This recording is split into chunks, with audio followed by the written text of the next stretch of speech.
high school, a new light at Encinal that we contributed 1/3 to. And they have not worked. So we've come down to a solution which is not the one we would most like to see, but it's all that we have left on our plate in order to really assess making a difference in improvement of safety and keeping traffic on Marsh Road. And that is to close the block and see what happens. We can conduct all the tests we want to conduct, and we're never really going to be able to assess what the impact on the surrounding neighborhoods, and I don't just mean Atherton neighborhoods, I mean the unincorporated area neighborhoods, because let's face it, we're all neighbors. We're never going to be able to assess what that impact is until we actually try it.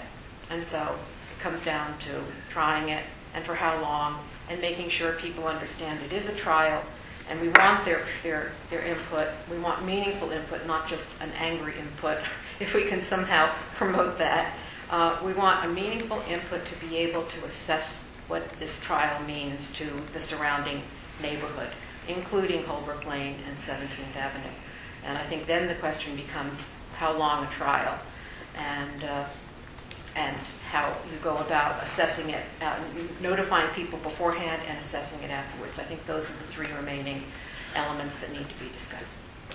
So I would like to make a motion that we ask Duncan to prepare a plan to close off Holbrook Palmer at the Atherton boundary with all the pieces that Councilmember McKeithen has mentioned, so that we can have the right kind of publicity and that we can inform the other residents. But I think it's something that we want to do relatively quickly. So I would I would make a motion to that effect. Second. All in favor? Aye.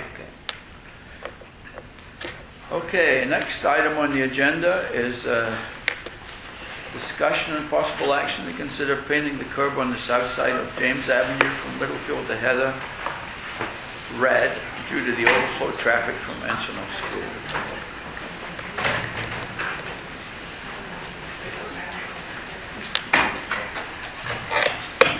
Jude, that speaker's on outside. What? Speaker's on outside, unfortunately I heard it.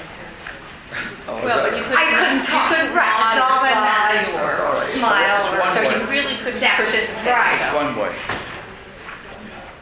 Okay, Okay, I noticed a traffic problem and, just state your name for the oh, record. I'm sorry, Betsy Colby, I'm at 45 Linden. Yeah. 45 where? Linden. I noticed a traffic problem around Middlefield and James, and Encinal School is on Middlefield, and they've been trying to encourage bikes and kids walking to school. There's a narrow pathway along the south side of James.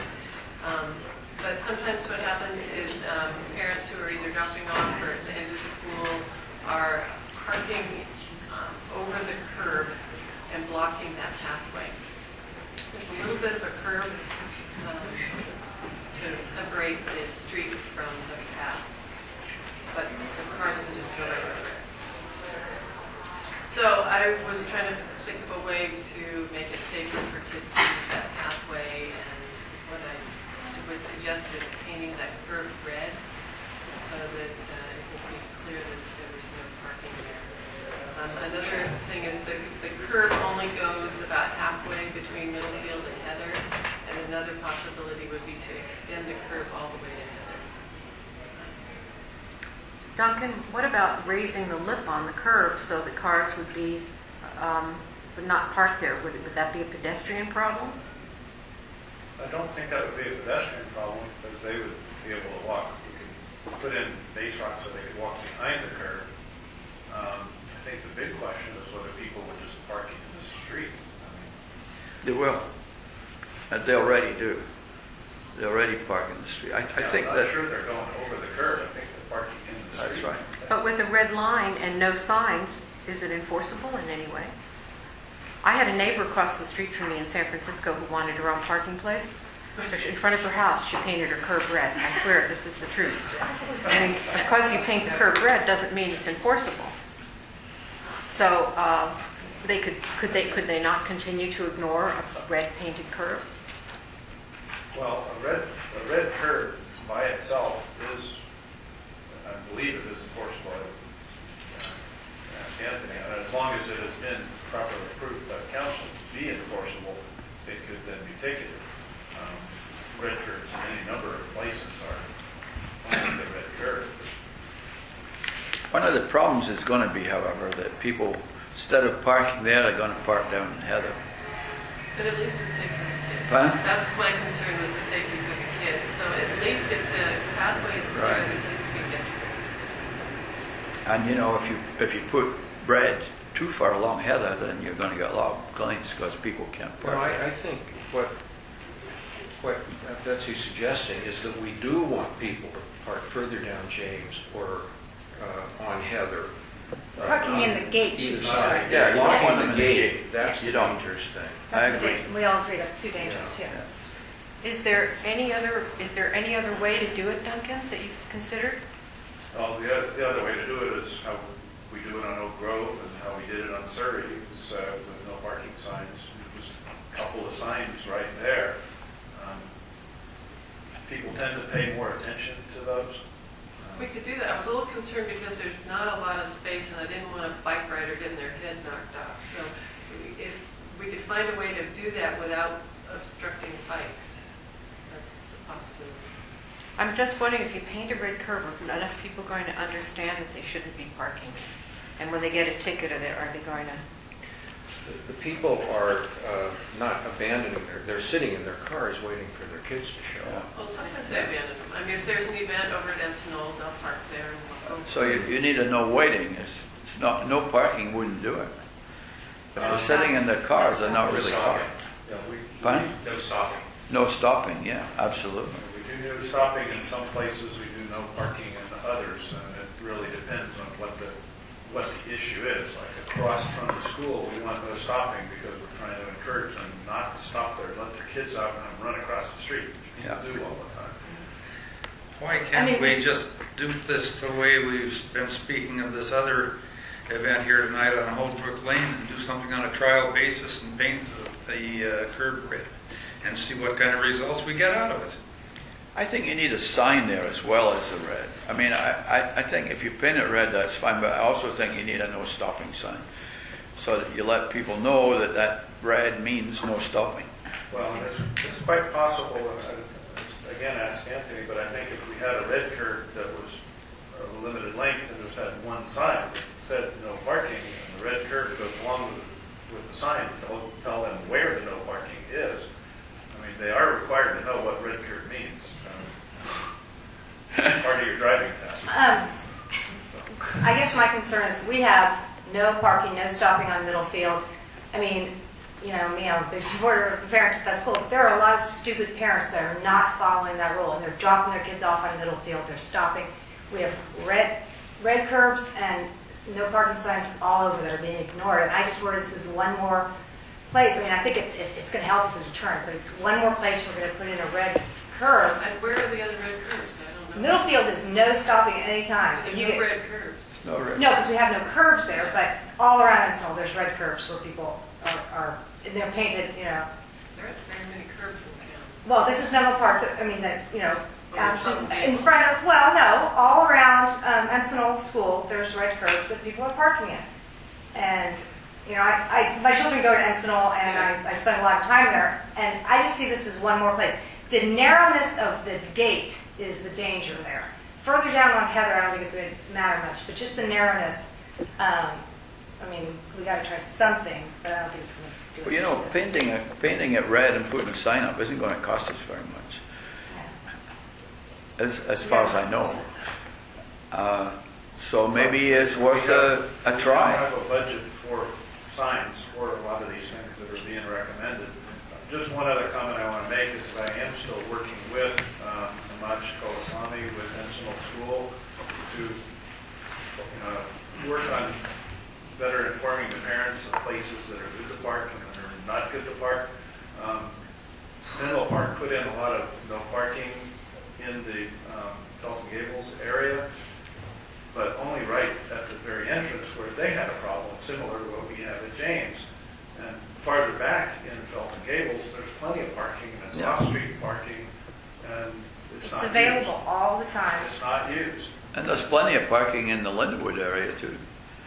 Correct. And so the idea is, what Ms. Colby is saying is, this is a problem, a particular problem area for a very short stretch of road. And I think So why don't we just go ahead and try? Yeah, I think, but I would make it as short as it needs to be, so that we don't have, because every time we've passed one of these on some of the adjacent lanes that have come to us, Surrey or whatever, we've had people from the school come in and say, and not necessarily people who live around there, we've had Lauren come in and say that we're being rather elitist in terms of shutting off potential parking places. So to the extent it may not have to be all the way to Heather, and I don't know that it doesn't, it very well may be in your expertise, that we make it as minimal a red curb marking as possible, conducive to safety, which is our aim. Okay. And through the gate, I don't think anyone's going to argue that it's ever safe to park there. I can't imagine Lauren or anyone saying that that's acceptable. I've not seen anybody do it, but it's incredibly dangerous in the gate. And I would please make sure you contact adjacent property owners and make them understand. I talked to the neighbor there. And I think they'll be quite happy. Just make Especially sure that the public town important. contacts them, and so that they understand what it is we're going to be doing. And we would like to hear back if there are any problems that the homeowner knows of. It's very nice to forewarn people about what's going on. And I think that that's something as a courtesy that should be done. Please. Any other comments on this? Again, you're going to have a motion. And then I think I move that we go ahead and put up a no parking sign as well as paint the curb red as far as necessary on the south side of James, somewhere between Middlefield and Heather, as far as you think you need to, but as little as necessary, which is conducive to safety, together with that no parking sign, and that you inform adjacent property owners of why this is being done. I'll I'll second that. All in favor? Aye. Next item is a discussion, possible action to consider permanent parking only on Victoria Lane. All those in favor? So anyone here? Duncan, are you aware of this? I believe this was something that came through Mike. Yeah,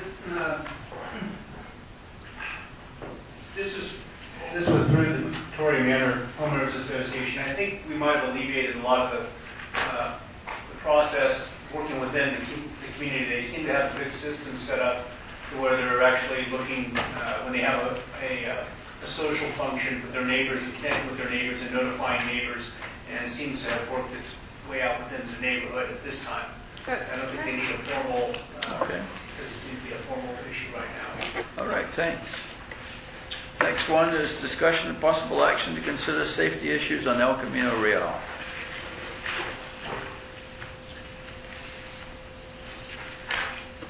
I think this one was on the agenda for November, and we didn't have a meeting, and it was a result of the fatalities that we had on El Camino Real. There have been considerable activity, so this is really more an update item than an action item, because it is a state highway, and it's we had a meeting with Senator Smidian and Caltrans, and Caltrans, and then I met with Caltrans field operatives to strategize what they could do as far as crosswalks and signs. They came up with a plan which we reviewed, and they implemented a significant portion of it just this past weekend. If anybody's been down El Camino, noticed the enhanced crosswalks with rather than the ladder bars that we normally get at schools, they're actually 45-degree bars, which when you pass over them at speed, they tend to flash in your peripheral vision and make you feel like you're going too fast.